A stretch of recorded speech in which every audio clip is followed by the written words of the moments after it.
পাপ বাপকেও ছাড়ে না, কন্যাকেও ছাড়েনি। তার কর্ম এ পরিণতি ডেকে এনেছে। গুম, খুন, বিভিন্ন রকমের হত্যাকাণ্ড, তারপরে এই গণহত্যা মিলিয়ে 100 মামলাও হয়, 100 মামলায় সর্বোচ্চ সাজার মেরিট খুঁজে পাবে। উনি যদি দেশের মাটিতে কবর চান তাহলে ওনাকে দেশে আসতে হবে এবং ফাঁসি কার্যকরের মুখোমুখি হতে হবে, এবং তাহলে দেশের মাটি পাবেন, কবর পাবেন দেশে।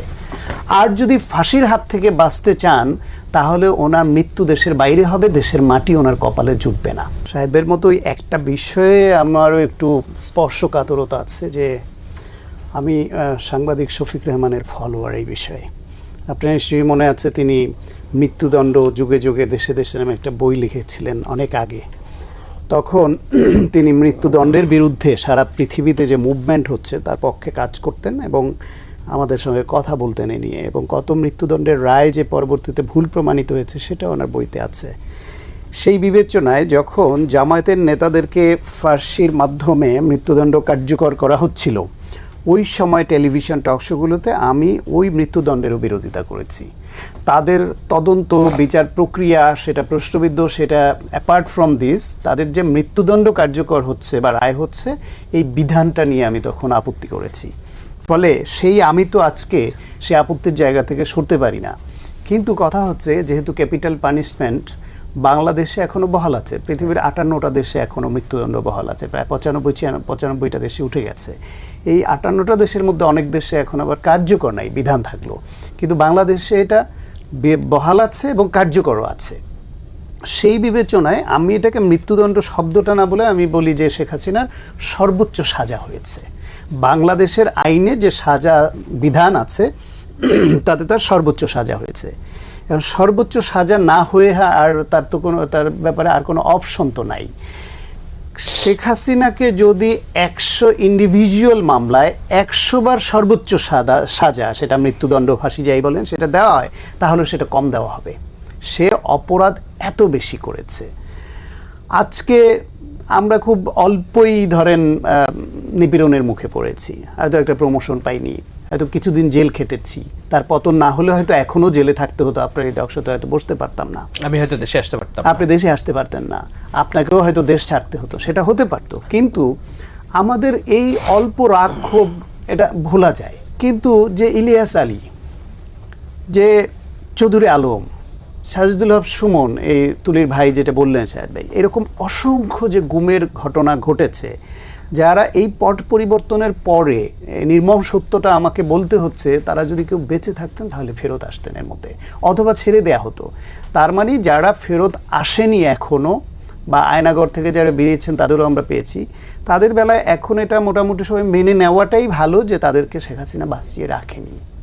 তাহলে এই যে ভিকটিম, যাকে মারা হলো, তার ফ্যামিলি মেম্বার যারা, তাদের চোখের জলের কোনো দাম নেই।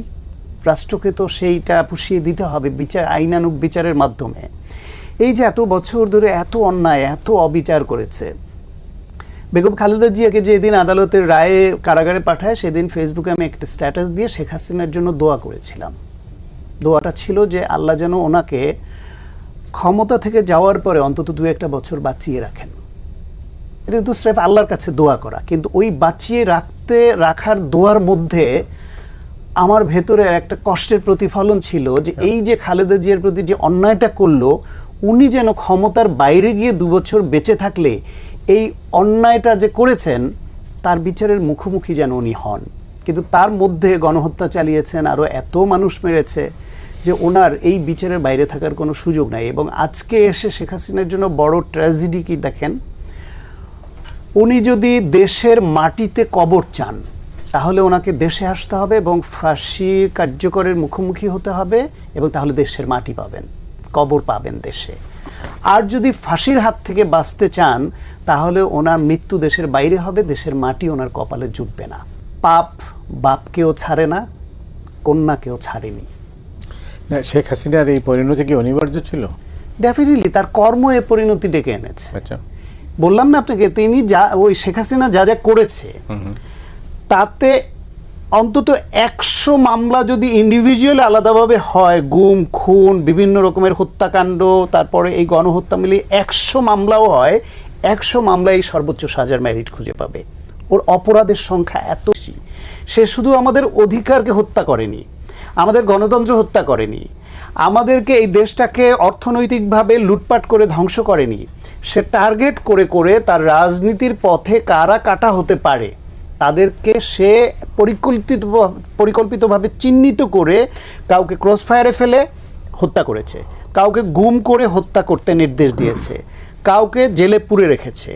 সর্বশেষ খুবই ইনোসেন্ট একটা দাবি নিয়ে যে ছাত্ররা একটা আন্দোলনে নামলো যে তার চাকরিটা মেধার ভিত্তিতে পেতে চায়, তাও পুরো কোটা বাতিল চায়নি ওরা মানে এটা একটা সহনশীল পর্যায়ে একটা ন্যূনতম পর্যায়ে নামিয়ে আনার দাবি করেছিল। সেটা না মেনে তার যে দম্ভ এবং কোথায় গেল সেটা একটা গণহত্যায় রূপ দিয়ে ফেললো। আসলে বলে না, মানে ইসলামে এরকম আছে যে পাপ করতে করতে অতিরিক্ত পাপ করে ফেললে একটা পর্যায়ে আল্লাহ তাকে আর শুধরে ফেরত আসবার মতো ক্ষমতা নাকি তার মধ্যে আর রাখে না, সে আরও পাপ করতেই থাকে এবং এক পর্যায়ে অনিবার্য পতন হয়। শেখ হাসিনার বেলায় সেটাই হয়েছে। না হলে এত মহাপরাক্রমশালী, এত বছর থাকলো, এত বড় দলের নেত্রী শেখ মুজিবের কন্যা, তার দেশ ছেড়ে পালিয়ে যেতে হলো গণহত্যা ঘটিয়ে। এবং আজকে এই ট্র্যাজেডি, তাকে বেছে নিতে হবে, হয় মৃত্যুদণ্ডের আদেশ কার্যকর করে দেশের মাটি ভাগ্যে জুটাইতে হবে, অথবা মৃত্যুর পরেও দেশের মাটি তার ভাগ্য